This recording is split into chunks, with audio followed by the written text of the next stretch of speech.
এবার এবার ইভটিজিং প্রতিরোধে মাঠে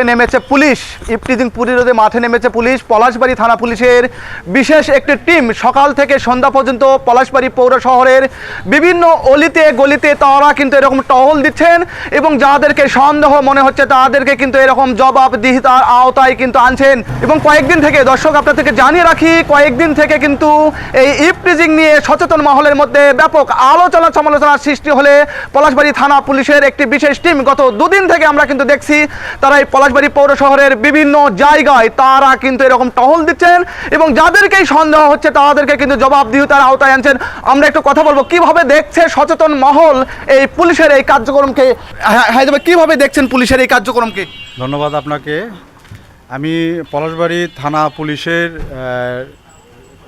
এই চৌকশতা এবং পলাশবাড়ী থানা পুলিশের অফিসার ইনচার্জ জুলফিকার আলী ভুট্টু সাহেবের চৌকস নেতৃত্বে যে টহলগুলো ইভটিজিংয়ের বিরুদ্ধে সে দিচ্ছে এটা সত্যিই প্রশংসনীয় দাবিদার। আর আমি চাবো যে সচেতন নাগরিক সমাজের পক্ষ থেকে সে এটা অব্যাহত রাখবে। পাশাপাশি আরেকটি জিনিস তাকে দাবি করব, জিনিসটা ব্যাপকভাবে অভিভাবকদের কাছে যাওয়ার জন্য তারা যেন একটু লিফলেটের জন্য ব্যবস্থা করে, তাহলে আরও জিনিসটা ফলপ্রসূ হবে বলে আমি আশা রাখি। আমরা কিন্তু দেখছি সকাল থেকেই পলাশবাড়ী থানা অফিসার ইনচার্জ জুলফিকার আলীর ভুট্টোর নেতৃত্বে পলাশবাড়ী পৌর শহরের বিভিন্ন অলিতে গলিতে পুলিশ কিন্তু টহল দিচ্ছে। একটু যুক্ত হবে, একটু কথা বলবো। এই যে ইভটিজিং প্রতিরোধে আপনাদের যে এই কার্যক্রম আসলে আপনারা কেমন সাড়া পাচ্ছেন, অভিভাবকদের কাছ থেকে আপনারা আসলে কেমন সাড়া পাচ্ছেন এবং আপনাদের এই কার্যক্রম কতদিন চলবে? ধন্যবাদ আপনাকে। আপনারা জানেন যে কিছুদিন আগেই পলাশবাড়ী প্লেস ক্লাবের সভাপতি সাহেবের নেতৃত্বে আপনাদের সাংবাদিক মহল আমার থানায় গিয়েছিলেন, গিয়ে আপনাদের উৎপীড়নের কথা জানিয়েছেন যে এরকম মূর্তি বসে ছেলে মেয়ে স্কুল টাইমে বিশেষ করে কোচিংয়ে যাওয়ার আশপাশে তারা নানা প্রকার উত্তেজনার শিকার হন।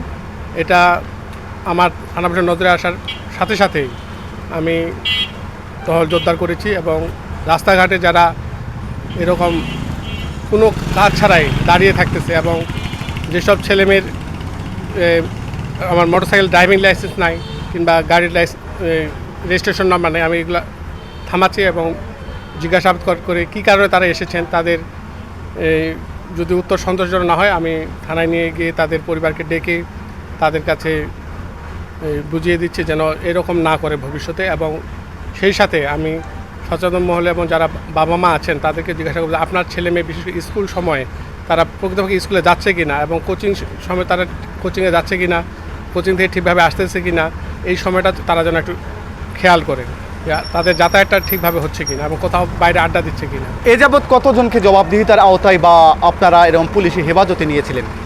আমি গত পরশুদিন থেকে শুরু করেছি, এখন পর্যন্ত গতকালকে আমরা 3 জনকে নিয়েছিলাম, নিয়ে তারা তাদের ভুল বুঝতে পেরেছে, এই জন্য তার পরিবারের জিম্মায় দেওয়া হয়েছে।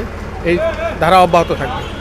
দর্শক আমরা কথা বললাম পলাশবাড়ী থানার অফিসার ইনচার্জ জুলফিকার আলী ভুট্টোর সঙ্গে। তিনিও যেমনটি বললেন যে গত কয়েকদিন থেকে এই পলাশবাড়ী পৌর শহরে অভিভাবকদের মধ্যে কিন্তু এরকম ব্যাপক আলোচনা সমালোচনার সৃষ্টি হলে পলাশবাড়ী থানা পুলিশের একটি বিশেষ টিম কিন্তু গত কয়েকদিন থেকেই বিশেষ করে এই যে যারা কিশোর গ্যাং, সেই কিশোর গ্যাংদেরকে তারা কিন্তু এরকম জবাবদিহিতার আওতায় আনছেন এবং যাদেরকে সন্দেহ হচ্ছে তাদেরকে কিন্তু পুলিশি হেফাজতে নেওয়া হচ্ছে এবং তাদের অভিভাবককে ডেকে তারপর তাদেরকে কিন্তু থানা থেকে কিন্তু ছেড়ে দেওয়া হচ্ছে। তো দর্শক, এই ছিল আমার কাছে গাইবান্ধার পলাশবাড়ী পৌর শহর থেকে সর্বশেষ রবিউল ইসলাম, সময়ের কণ্ঠস্বর, গাইবান্ধা।